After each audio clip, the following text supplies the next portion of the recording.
I'm going to begin by saying that I think we all can generally agree that Donald Trump would love to be an old-style monarch. You know, like back when a king or queen's power was absolute and decisions were unquestioned. No election, no democracy, no pesky constitution to thwart his plans, just pure, unbridled power. That is Donald Trump's absolute fantasy. And interestingly, I would say that one of the roles that he has reinstated from ancient royal courts of old is a surprising one, and that is the court jester. Welcome to the Sky Pilot podcast that explores questions of faith, spirituality, and religion.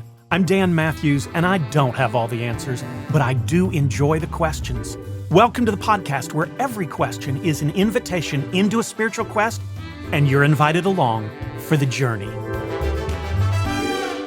I'm Dan. This is my co-pilot Quark, and welcome to Sky Pilot Faith Quest Podcast, the video version. All right, here we go again, inserting an episode before the one that I said I was going to produce next. But when I started writing, the one I was supposed to create, on how to effectively oppose Trump in our political arena today, which that one is pretty much written now, so you'll be seeing it soon, I became fascinated by the idea that popped in my head for this particular episode.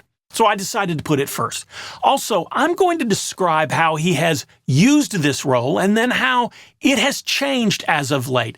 And at the end of the video, I'm going to tell you how I think this is potentially some really good news. Now, let me say, I don't think anything I'm going to describe is intentional, but instead is more of an accident created by Donald Trump's nature. And that nature is he loves a blindly loyal sycophant. Very true. So out of all of this has been born the modern-day court jester. Most of us have heard of and know about court jesters, but if it's not ringing a bell for you, if not, think of someone who got their start in days of old as a successful street performer. So often they did a lot of things to entertain people, to pay their way in life. So they told stories, they told jokes, they often juggled, they played music, they sang songs, they read poetry, they entertained with witty banter, and this street performer would get noticed by someone, recognized by the royal court, and eventually make his or her way into the royal court as the court jester. Her? Yeah, actually, there were some pretty famous female court jesters throughout history. The jester sometimes was witty, sometimes played the fool to entertain the court. Matter of fact, they were often known as licensed fools or jesters. The terms seem to be used interchangeably. I think Donald Trump has pulled the role from the royal courts in the early 17th century, where it evidently had its heyday during that era, and he's kind of made it part of his world. I think unwittingly, but very much made it a part of his world. So let's talk about what we know and what we think we know. First, is there going to be a spiritual element to any of this? Well, mostly no. When I first recognized this pattern, it wasn't born out of any spiritual insight. I'll just be honest. But in case you haven't noticed, I have decided that pushing back against Trump and some of the things being supported by him and the people in an administration is a moral, spiritual, and faith imperative for me. I believe strongly that this is what God wants me to be doing in this moment. So is there going to be a Bible study lesson as a part of this? No. Do I consider this a spiritual mission? Yes, I absolutely do. Tell someone about this episode. Like, subscribe, ring the bell. Do something that shows your resistance to this administration as well. Also, I do think there's an element of faith that can be seen throughout this discussion, particularly for those of us who are Christians. As we make our way through this discussion, I want you to think about the role of jester and how it plays out in Trump's world, how Trump uses that role, and how there's nothing even remotely to parallel in the Bible or in the world of Jesus. Jesus had followers. We talk about Jesus's kingdom. We even know that Jesus has been referred to by his followers as prince or king, but never was there anything even remotely similar to a jester. Everything about this role and the way Trump uses it is kind of antithetical to the teachings of Jesus. Just saying. Are you surprised? No, not in the slightest. Okay, the topic of hand. Let me just say, here's what I grew up understanding about court jesters. The jester could mock the king. tell uncomfortable truths, and act out in absurd ways that no other court member could get away with. But his antics also served a function, diffusing tension and sometimes distracting from serious matters at hand. Now, I've done some research into court jesters, obviously, for this episode, and generally, having done that research, I'm not sure that the much-lauded role as the only one in the court who can speak the truth to the king really has much reality to it. The court jester, or the court fool, was an entertainer, and was indeed one who did heckle, but normally, I think almost exclusively, it was heckling the enemies of the crown. He wasn't heckling the king or queen himself or herself. Court jesters who heckled the royalty, yeah, they didn't seem to last very long. Okay, fast forward to the Trump era, and you see a similar dynamic. Trump surrounds himself with a rotating cast of bombastic, often ridiculous figures who create chaos in ways that often wind up, surprisingly, serving Trump politically. Probably the best example you can think of. Think of Rudy Giuliani, but also Elon Musk, Kanye West, Mike Lindell. Each of them in their own way fits the role of the modern-day jester, saying the outrageous, pulling stunts that grab headlines, being the fool, and in the process drawing attention away from Trump in ways that are often very useful and advantageous to him. One of the most effective functions of Trump's jesters is diversion. The media loves a spectacle, and Trump's jesters provide them that in spades. And no one makes this point better than Rudy Giuliani. After the 2020 election, when Trump was facing a lot of pressure, scrutiny, and some serious accusations of inciting unrest and a riot in D.C., Giuliani stepped forward with a series of jaw-dropping goofball performances.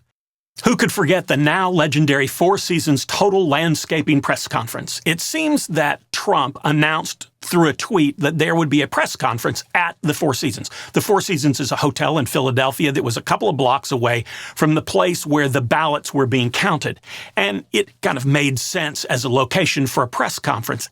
What's not clear is if his staff were unable to book the hotel or just flat didn't pay attention to what he seemed to be saying, or if he meant something else. Whatever they were booking, nobody knows why they booked what they did. So for whatever the reason, they wound up having this press conference outside a landscaping business, which was between a crematorium and a sex shop. So instead of talking about Trump's role in the election crisis, the media was consumed with how a major political announcement ended up taking place between a crematorium and a sex shop.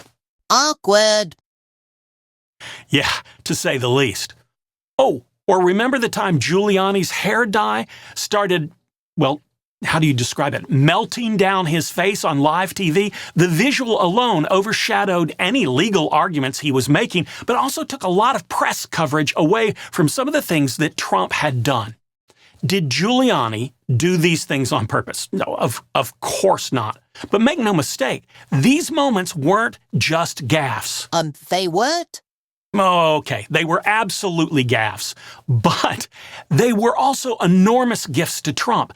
They ensured that the news cycles focused on absurdity rather than substance. While Giuliani bumbled his way through conspiracy theories, Trump stayed kind of more now out of the spotlight, allowing him to seem removed from the chaos that he had helped create. And when it comes to Trump's jesters, different jesters seem to serve different purposes. Giuliani was a goofball distraction and one that served Trump well in the time. Back to Giuliani. Trump did not exactly stay loyal to him, did he? Oh, yeah, that's good. So that raises two important points. One, these jesters don't know they're playing that role of jester. They think they are in a serious role as a serious part of the team. And the truth is, Trump has the ability to let someone be a jester who he initially thought might have some value to him. So Trump encourages them to believe that they are an important part of the team. I also want to use Giuliani to make a second point that Quark just brought up. All of Trump's jesters are enormously loyal. But one of the things that makes them such a powerful tool and useful for Trump is that they are, for him, inherently disposable.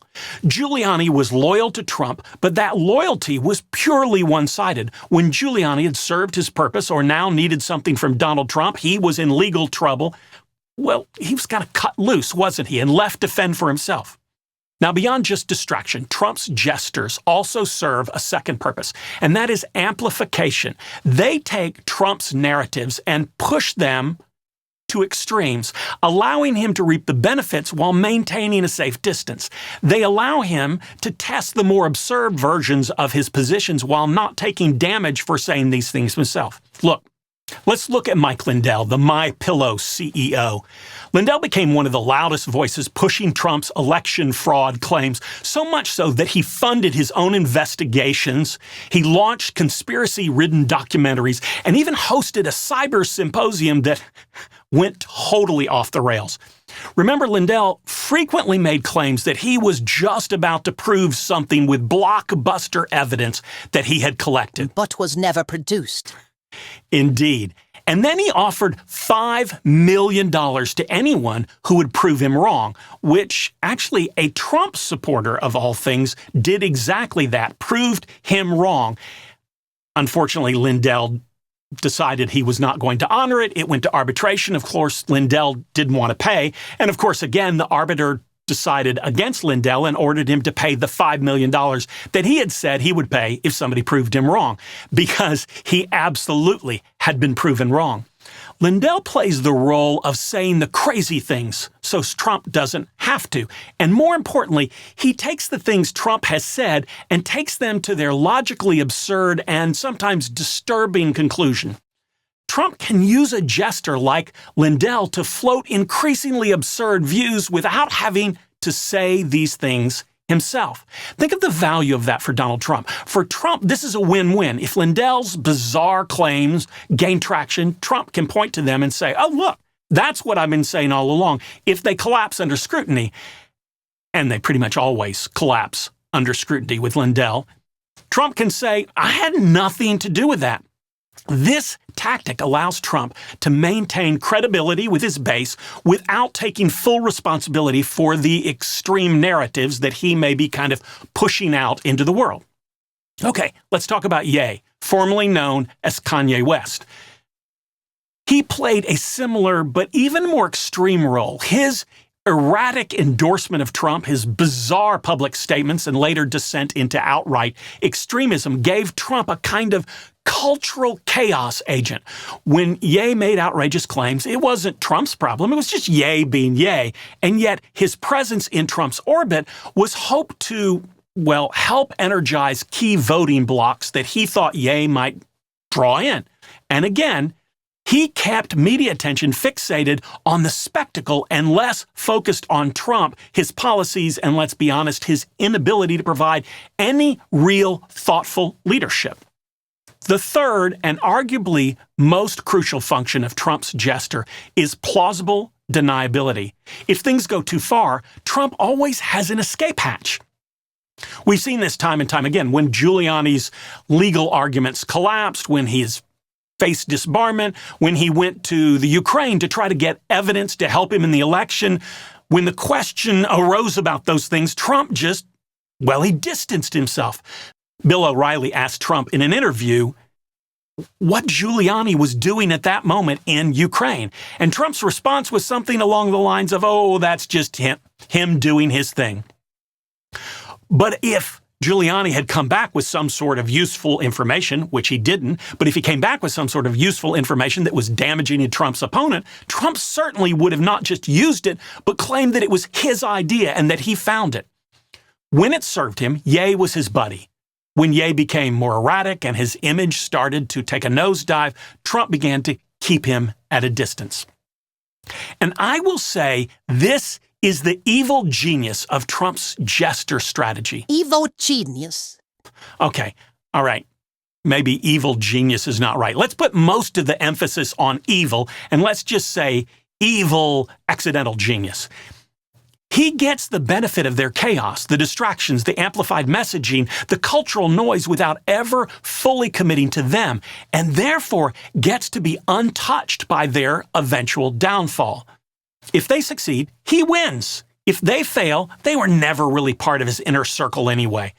And all of this works because of his willingness to see his most loyal followers as disposable. And the most remarkable part?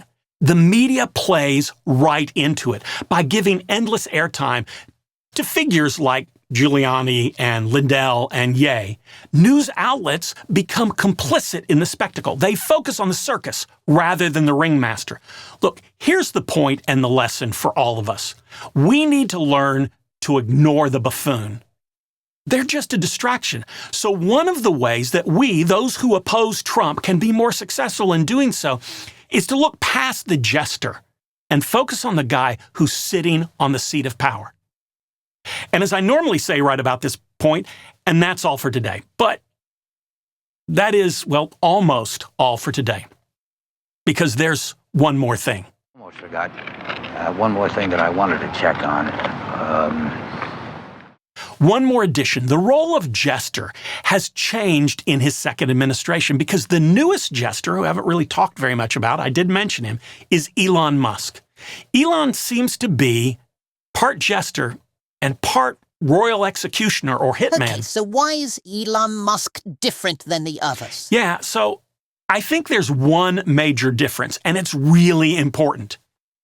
He's rich. But isn't Mike Lindell rich? Yeah, yes and no. Compared to me, Lindell is filthy, stinking rich, yes. Lindell is worth several $100 million, as I understand, but Elon Musk's wealth is over 1,000 times greater. Elon is currently listed as the richest person in the United States, and in this case, he's actually the richest person in the world. And to put Musk's wealth in perspective, and I'm dwelling on this because it's really important for the point I'm making, if you were able to accumulate $50 million every single month, not to live on, but just $50 million free and clear money that goes into savings for you, you would catch Elon Musk's current level of wealth, I think in 600 to 700 years. You would get to Lindell's wealth in less than a year. So why does Elon's wealth make him different as a jester? Yeah, look, the number one motivator for Trump, as we talked about in, I think, my last video, is attention. Donald Trump craves attention. It drives almost everything he does. And Donald Trump sees power and wealth as the two best ways to get the attention he so desperately seeks. From our standpoint, Elon Musk is every bit the jester that the others have been. But there are some significant differences. One, unlike anyone else I've named so far, he's been given real power. And number two, it's unclear that Trump will jettison Elon Musk when he becomes a liability.